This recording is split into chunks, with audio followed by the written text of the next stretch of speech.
Սիրելի ռադիո լսողներ եւ ռադիո դիտողներ, դուք FM 106 եւ 5-ն եք լսում, Արմեն Դարփինյանն է առաջի խոսափողի մոտ եւ հետեւաբար սա Դարփինյանի ժամն է, երկրորդ խոսափողի մոտ Դավիթ Խումարյանն է ձեզ համար աշխատում, հիշեցնեմ, մեզ կարող եք դիտել Գործարար ալիքի լրատվական ռադիոյի թվային հարթակներում եւ իհարկե Արմեն Դարփինյանի YouTube-յան էջում, ողջույն պարոն Դարփինյան։ Բարոյս, սիրելի Դավիթ, սիրելի ռադիո լսողներ եւ YouTube դիտողներ, ռադիո դիտողներ, նաեւ բարոյս։ Հայկական հասարակությունը, սոցիալական ցանցերը շարունակում է քննարկել Գյումրիում տեղի ունեցած իրադարձությունները։ Դուք բացի նրանից, որ դուք եք դրան հետևում, նաեւ գյումրեցի եք, լեննականցի եք եւ Շիրակ հայրենակցական միության հիմնադիրներից եք։ Մենք նախորդ հաղորդմանը քննարկել ենք այս հարցը, ինչ-որ կանխատեսումներ դուք արել եք, որոնք շատ մոտ էին իրականում, այն ինչ մենք ստացանք։ Ես մի հարց տամ, հետո իմ հարցին խնդրում եմ պատասխանեք, հետո շարունակենք։ Ի վերջո սա օպոզիցիայի հաղթանակներ, թե հաղթանակը չէր։ Չէ, իհարկե չէր։ Սա ընդհանրապես գործող իշխանության պարտությունն էր, հզոր պարտությունն էր, հզոր ապտակ էր իրենց եւ քաղաքականությանը եւ իրենց գործելավոճին եւ այդ ընտրություններին իրենց մասնակցության ֆորմատին։ Հզոր ապտակ էր գյումրեցիների կողմից եւ ես պիտի ասեմ, որ խիստ դժգոհ եմ այն արձագանքից, որ որոշ իշխանական թիմի որոշ ներկայացուցիչներ ուրեմն իրականացնում են, այսինքն արտացոլում են իրենց վերաբերմունքը այդ ամենի նկատմամբ, կամահրանք կա որոշակի գյումրեցիների նկատմամբ, ռևանշիզմի որոշակի հոտ եմ զգում, այսինքն մեղադրում են գյումրեցիներին, որ դա դուք հիմա կտեսնեք, դուք ընտրություն կատարեցիք, հիմա դուք կտեսնեք, կճաշակեք դրա արդյունքները եւ այլն, սա ուղղակի անթույլատրելի է, որովհետեւ կենտրոնական իշխանությունը չի կարող հակադրվել մի ողջ համայնքի եւ ձեզ ասեմ, որ ընդհանրապես միջազգային դեմոկրատական պրակտիկայում կա հետեւյալ մոտեցումները ընտրությունների նկատմամբ, հա։ Ինչպես է ընտրում ժողովուրդը ընտրում է կամ մտքով, գաղափարով, կամ սրտով եւ խղճով։ Իհարկե մեզանում նախորդ իշխանությունների ժամանակ մի այլասերվածություն, այսպես ասած, մոդա ընկավ, երբ ասացին հաստատ համոզված լինելով, որ ընտրությունները կեղծելու են, հիմա գնալու են ու կեղծեն։ Ժողովրդին հորդորում էին, ասում են գնացեք եւ ընտրեք խղճի մտոք։ Ուրեմն խղճի մտոքը դա արդեն այլասերվածություն էր, որտեղ պիտի ընտրեն կամ խղճով կամ մտքով։ Հիմա ցավոք սրտի մեր իրականությունը այնպիսին է, որ դեմոկրատիան բացարձակ կայացած չէ։ Եվ այս պարագաներում ընտրել մտքով հնարավոր չէ ուղղակի հնարավոր չէ, որովհետև գաղափարների հակադրություն չկա կամ ինչ-որ ֆանտաստիկայի եւ այլևայլության ինչ-որ ոլորտներից են այդ գաղափարները եւ գաղափարների հակադրություն չկա, քաղաքակիրթ պայքար չկա գաղափարների եւ այդ իմաստով մտքով ընտրել գրեթե անհնար է։ Ինչ վերաբերում է սրտով կամ խղճով ընտրելուն,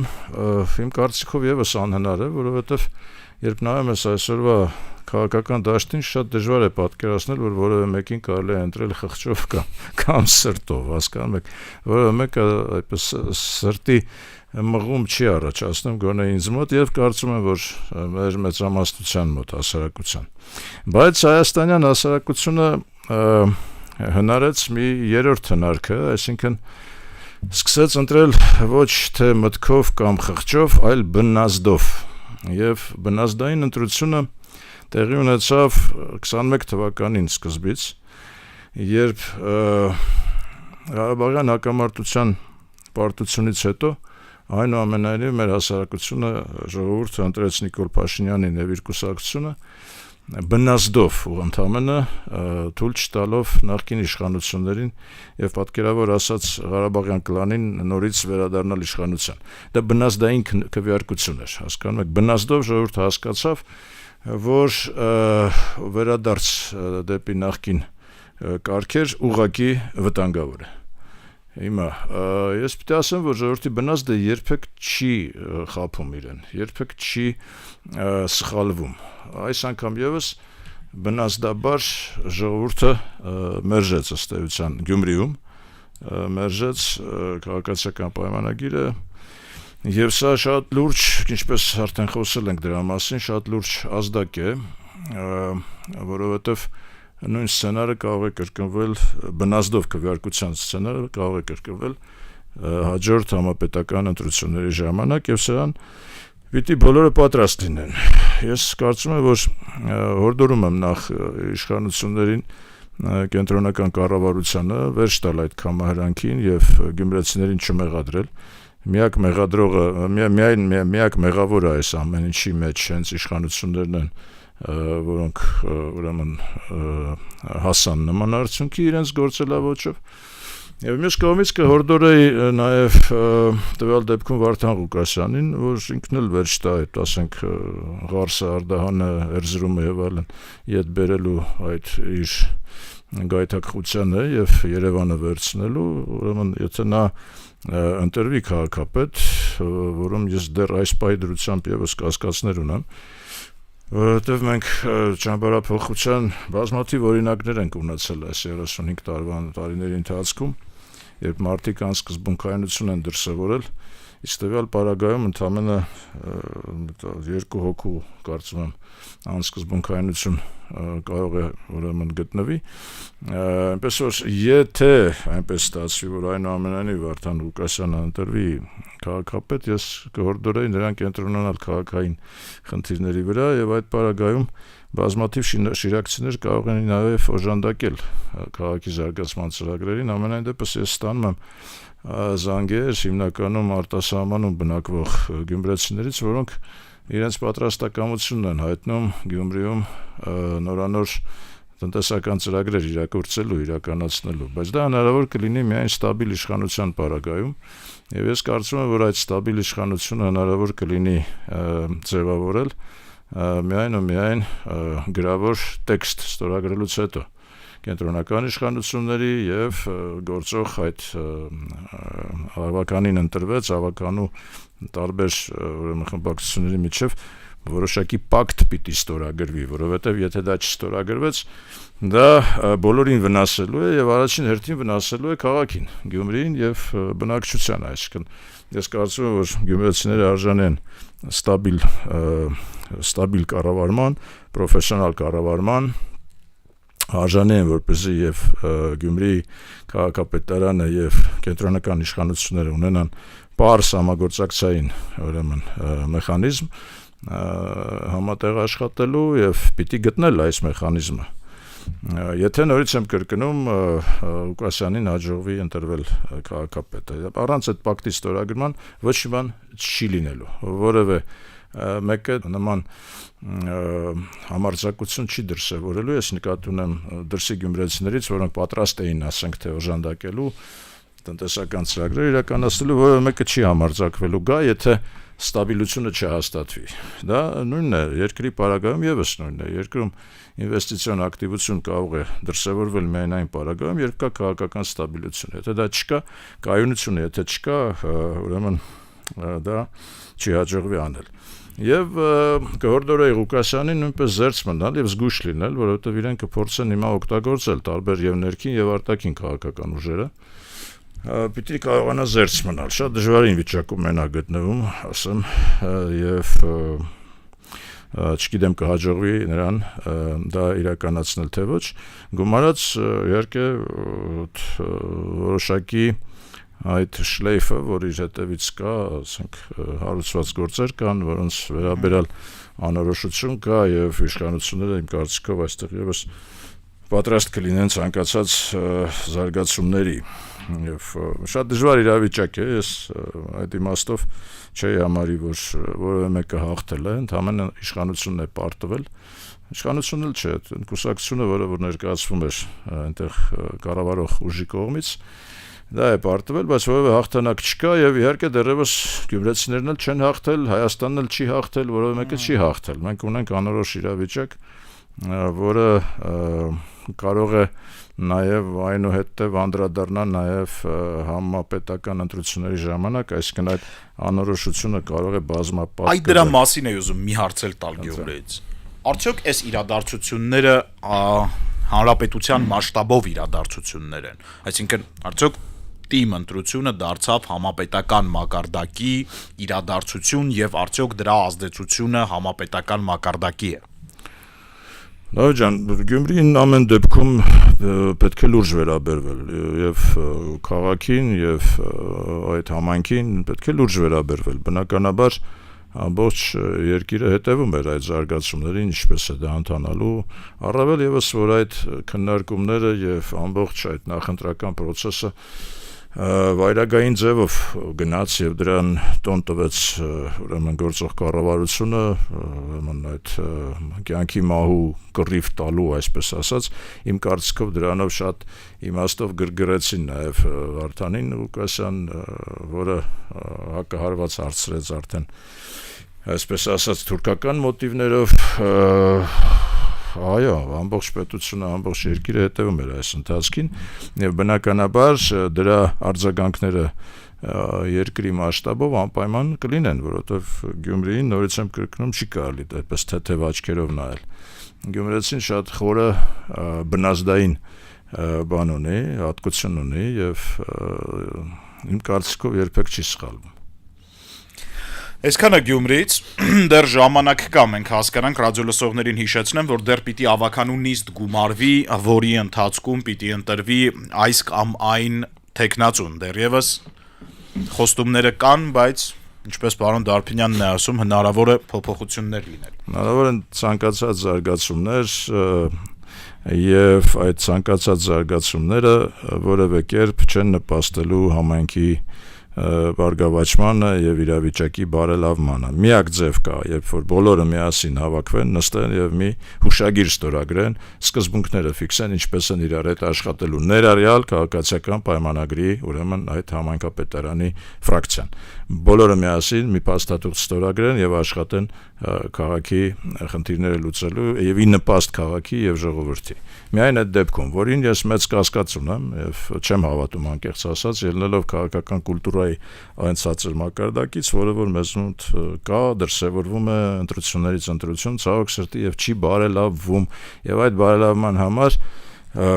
կառավարող քաղաքական ուժը որևէ ջանք չի գործադրում, մի բան էլ ավել նպաստում է այդ բևեռացմանը եւ քաղաքական կուլտուրայի անկմանը։ Մնացած հարցերին անցնենք, պարոն Դարբինյան, ինչ եք առանձնացրել Մնացած հարցերը ուրեմն անցնող շաբաթում։ Հաջորդը կուզեի անդրադառնալ Գերմանիայի Դաշնության նախագահի Շտայնմայերի այցին եւ դրա հետ կապված սկանդալային իրադարձությանը։ Նա այցելեց Հայաստան եւ այցելեց Ադրբեջան։ Հայաստան այցելելու ժամանակահատվածում իր Instagram-յան էջում հրապարակեց մի անմեղ հիմնականում գրություն, ուղղակի այդ գրությունը ուրեմն զուգորդվում էր Արցախի դրոշի պատկերմամբ։ Արցախի դրոշը պատկերված էր եւ մի անմեղ գրություն էր գրած տակը, որ Լեռնային Ղարաբաղը, որը որ միջազգային իրավունքի ուժով պատկանում է Ադրբեջանին, Շտայնմայերը գրում է միջազգային իրավունքի ուժով պատկանում է Ադրբեջանին, սակայն այնտեղ ապրում են հիմնականում հայեր եւ կոնֆլիկտը այդ տարածքի շուրջ է հայ-ադրբեջանական կոնֆլիկտը, որը դեռևս չի ավարտվել։ Այսա անմեղ գրություն էր, որը որ մեծ հաշվով գրության մեջ ոչ մի վատ բան չկար եւ ոչ մի սխալ բան չկար, բայց կար Արցախի դրոշը պատկերված եւ քանի դեռ Շտայնմայերը այստեղ էր եւ այստեղից պիտի մեկներ Բաքու, ուրեմն նրա Ադրբեջանը մեծ աղմուկ, մեծ դիվանագիտական, պետական մակարդակով աղմուկ բարձրացեց եւ այդ աղմուկի արդյունքում Շտայնմայերի գրասենյակը ներողություն խնդրելով մի նամակ գրեց Ադրբեջանին, պաշտոնական նամակ, ղազագիր էր դա, անկեղծ ասած, որը պատիվ չբերեց ոչ Շտայնմայերին, ոչ Գերմանիային, ոչ Գերմանիային ընդհանուր առմամբ, այո։ Բայց պատիվ չբերեց։ Իսկ մեզ ես կարծում եմ, որ մեկ անգամ եւս ուրեմն մի ազդակ եղավ, ընդհանրապես մենք պիտի իմ կարծիքով, եթե ունենանք adekvat, երբևիցե եթե ունենանք adekvat արտգործնախարարություն, ցավոք սրտի չունենք։ ապա մենք պիտի պահանջենք, որ այցերը զուգորդված չլինեն, հասկանում եք, եթե մեկը այցելում է Հայաստան, հեչ պարտադիր չի, որ զուգահեռաբար այցելի Ադրբեջան, եթե դու կարևորում ես Հայաստանը որպես քեզ պարտներ երկիր, որպես դեմոկրատական երկիր, որպես լավ երկիր, որպես քրիստոնյա բնակչություն եւ այլն, դու բարի եղիր արի Հայաստան։ Ուրեմն եթե դու հետո ուզում ես գնալ Ադրբեջան, դու գնա հետ քո Գերմանիա։ Այո, հետո գնա Ադրբեջան։ Ուզում ես գնա, հիմա եթե դա բենզինի ծախսն է, ասենք ինքնաթիռի, մենք կտանք։ Մենք կտանք։ Հասկանում ես։ Հիմա ցավոք սրտի մենք գանված ենք այդպես արդեն տարիներ շարունակ, տասնամյակներ շարունակ տարածաշրջանային այցը որն է, ուրեմն դա չի կարևորվում հայաստանյան գործոնը միջազգային քաղաքականության մեջ չի կարևորվում։ Ես չեմ հիշում մի պաշտոնական այց խոշոր լուրջ երկրի կողմից իրականացված դեպի Հայաստան, որը չզուգորդվեր ուրեմն տարածաշրջանային այլ այցերով, այսինքն կամ Երևանից պիտի գնային Թբիլիսի, կամ պիտի գնային Բաքու։ Ես կարծում եմ, որ երբևիցե հույս ունեմ, որ մենք ունենանք նման մի արտգործնախարարություն եւ արտաքին քաղաքականություն ընդհանրապես, որը սա շատ կոշտ պայման կդնի, կներկայացնի բոլորին, որ գիտեք ինչ կա։ Ուրեմն եթե գալիս եք Հայաստան, մենք ունենք մեր օրակարգը եւ բարի եղեք այդ օրակարգը մենք միասին քննարկենք, սպասարկենք, հետո դուք հետ գնացեք ձեր երկիրը, ինչ ուզում եք արեք։ Սա շատ կարևոր եմ ես համարում, որտեվ եթե խոսում ենք ինքնիշխանության մասին, հենց ինքնիշխանության դրսևորումներից մեկն էլ դա է։ Հիմա մի թիվ հրապարակվեց, որ ինձ մտորումների տեղիք տվեց, ուրեմն արցախցիներից, դուք հիշում եք 120,000 արցախցի, ուրեմն գաղթեց, ըստ էության, բռնի ուժով գաղթեց, ցեղասպանության հավասար գործողություն իրականացվեց նրանց նկատմամբ, նրանք գաղթեցին Հայաստան։ Եվ թիվը հրապարակվեց, թե դրանցից քանիսն են դիմում գրել, որպեսզի դառնան Հայաստանի Հանրապետության քաղաքացիներ։ 8437 մարդ։ 120,000-ից, հա, ուրեմն սա ինչի մասին է խոսում։ Հասկանում եք, գաղթականի, փախստականի կարգավիճակը այսօրվա արցախցիների համար ավելի նախընտրելի է, քան Հայաստանի Հանրապետության քաղաքացի լինելը։ Ես ետ եմ գնում 91 թվական, 90 թվական եւ հիշում եմ, որ Բաքվի ջարդերից հետո, Սումգայիթի ջարդերից հետո, ուրեմն ես Մոսկվայում էի այդ ժամանակ, աշխատում էի մեր մշտական ներկայացուցչությունում Հայաստանի, այն ժամանակ դեռ անկախ պետություն չէր, սովետական միության, խորհրդային միության մինիստրների խորհրդի Հայաստանի ներկայացուցչությունն էր Մոսկվայում, այսպես ասած։ Եվ Բաքվից ու Սումգայիթից հարյուրավոր գաղթականներ եկան Մոսկվա, նրանք ապրելու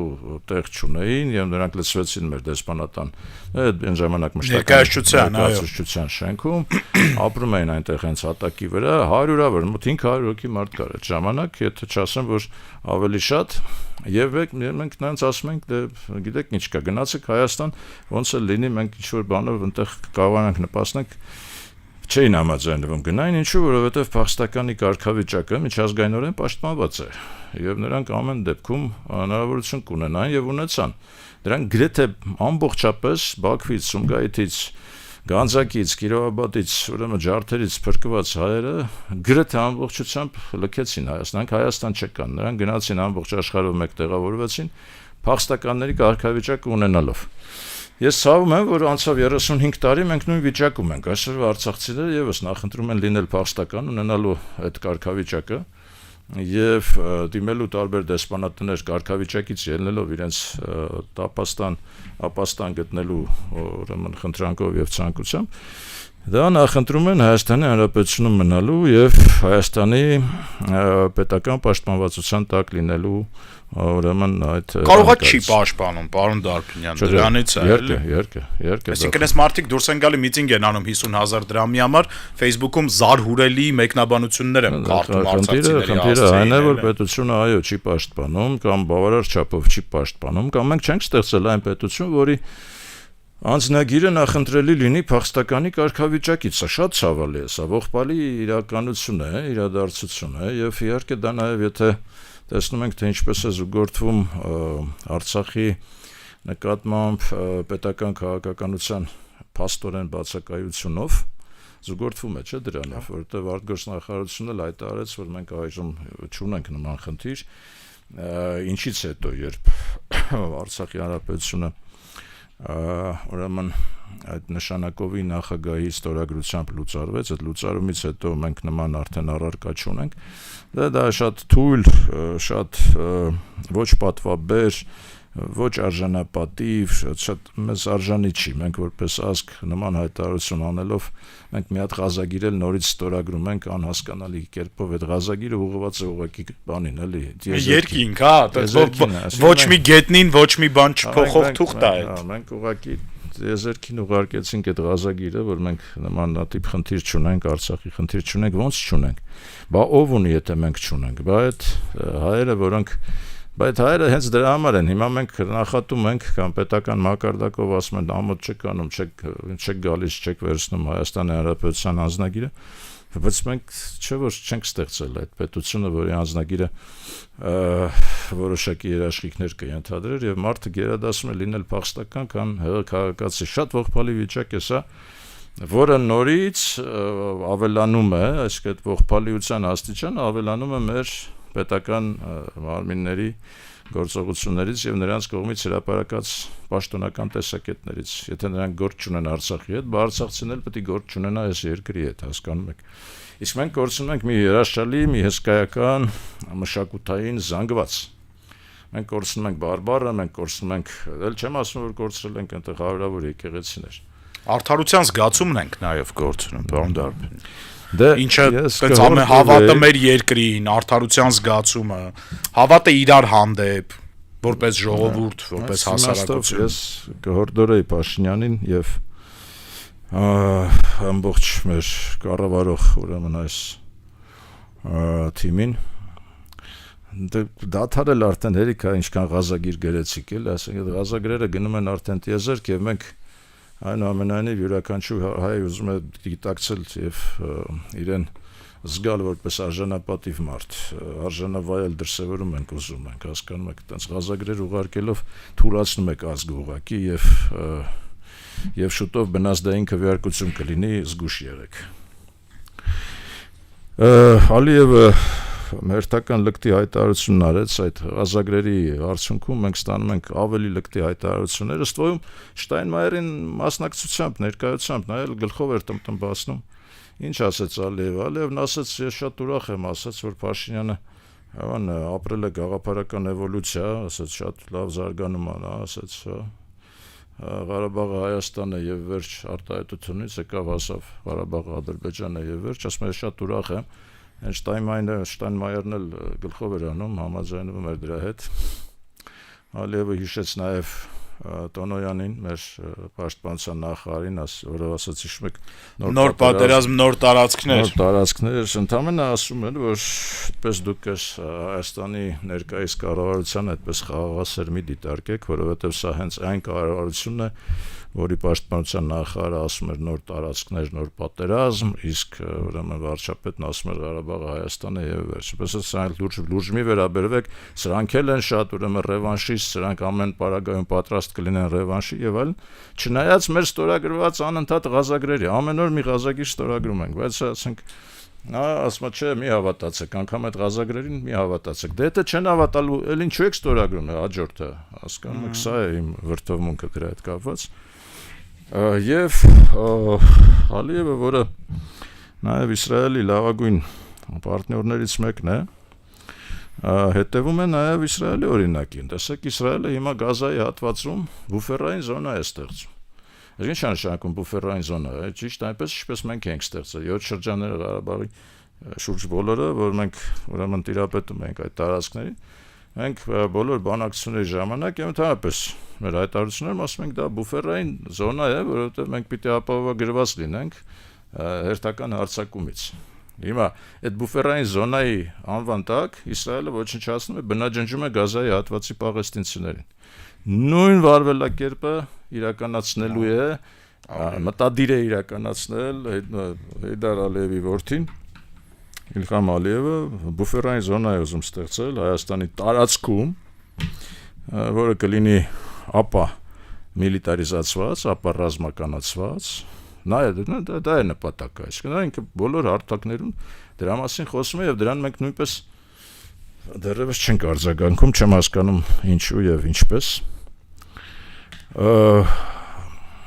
Ինձ շատ է զարմացնում, շատ իմաստով նաեւ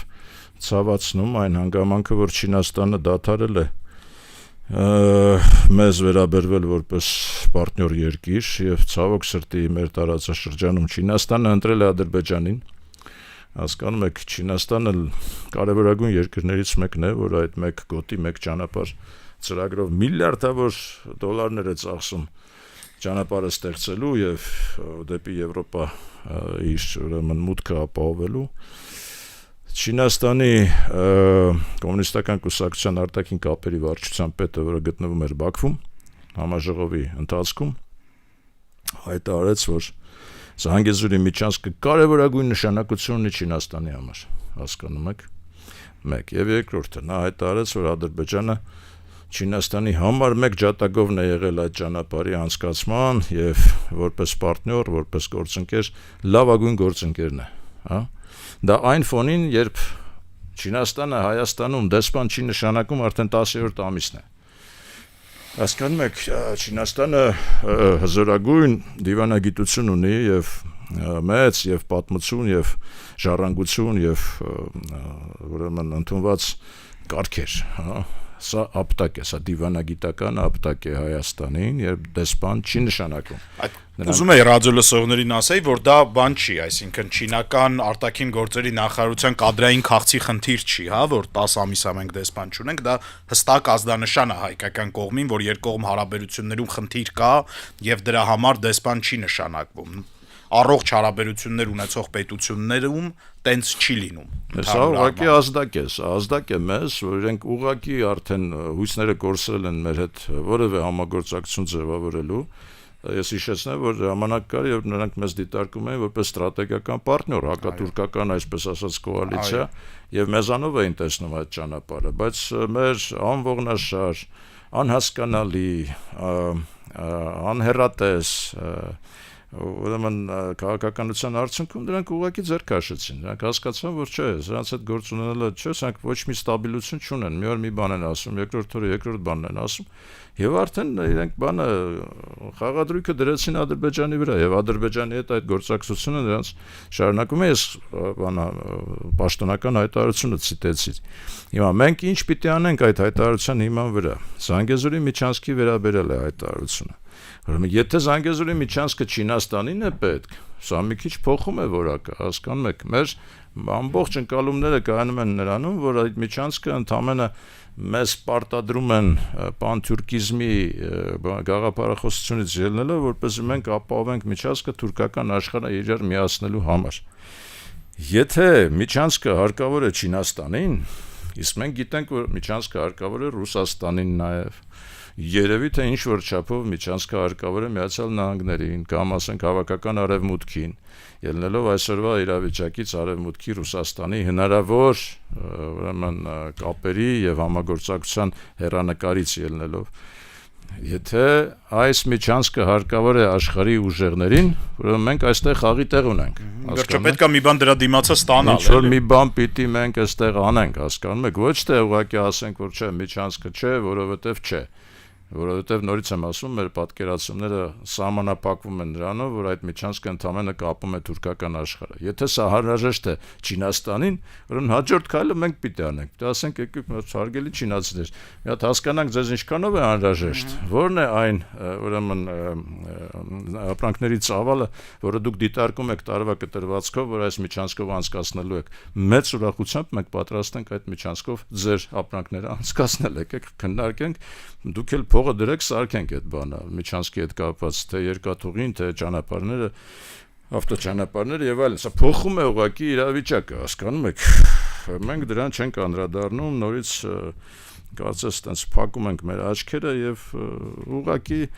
անկապ էլի դեպի տիեզերք ինչ որ հայտարարություններ ենք անում, որ միջանցքը միայն սուվերենության տակ եւ այլն, որովհետեւ ես ադրբեջանական մամուլ եմ ընթերցում, շատ հաճախ օրվա մեջ մի քանի անգամ տենց նայում եմ, ու այդտեղ իհարկե քարոզչության գործոնը մեծ է, բայց իմ տպավորությամբ մենք իրար կողք լինելով, իրար թշնամի լինելով տարբեր աշխարհներում ենք ապրում։ որտեվ այդ մարդկանց մամուլը որ կարդում ես, այնտեղ անդադար բավականին լուրջ իրադարձություններ են տեղի ունենում։ Այսինքն եւ ֆինանսական հատվածով եւ տարածաշրջանային զարգացումներով մշտապես ինչ որ հանդիպումներ են դրսի միջազգային գործընկերների հետ, իրանք են ինչ որ միտեղ ինվեստիցիաներ անում, ինչ որ մարդիկ իրանց մոտ են ինվեստիցիաներ անում, հայկական լրահոսը երբ որ նայում ես ընդհանուր առմամբ տեղի ունեցող իրադարձությունները, կատաստրոֆիկ մեղք ենք, էլի։ Ցավոք սրտի, այո, պիտի համաձայնեմ ձեզ հետ, որովհետեւ պրովինցիալ մտածելակերպը մեզանում իշխում է։ Բոլոր տարիների ընթացքում պիտի ասեմ, բոլոր տարիների ընթացքում մենք աշխարհից ուղղակի կտրվել ենք։ Զրոյական թվականներին համարում ենք եւ դա պետական կառավարության մաս էր կազմում, որ մենք կարող ենք բարգավաճել եւ վագրի թռիչքներ ապահովել տնտեսությունում լինելով սահմանափակված եւ լինելով ուրեմն բլոկավ, այսինքն բանով բլոկադայի մեջ գտնվելով շրջափակման մեջ մենք կարող ենք ապահովել տնտեսական աճ։ Պատրանքերի իհարկե հետագայում էլ ուրեմն արդեն 10-ական թվականներին մենք ասում ենք, որ Ղարաբաղի հարցը լուծվել է, որովհետեւ արդեն Ղարաբաղը մերն է եւ մենք լուծել ենք այդ հարցը եւ մեր բանակը ամենաուժեղն է, ամենահզորն է, մենք խնդիր չունենք ընդհանրապես մեծ ենք ու հզոր, հասկանում եք, նորից պատրանքներ ենք ստեղծում։ Մենք մեզ համար չունենալով որևէ մեկ միջազգային հզոր պարտներ, որը լիներ մեր կողքին, ասել այո, հայերը ճիշտ են ասում։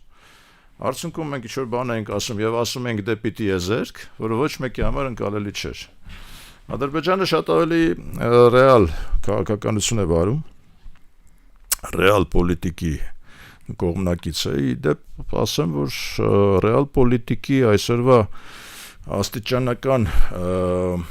բանը աճը աշխարհում նույնպես նկատվում է։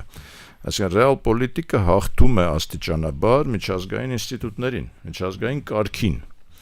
Տեսեք, միջազգային քրեական դատարանում իր անդամակցությունը դադարեցրեց Հունգարիան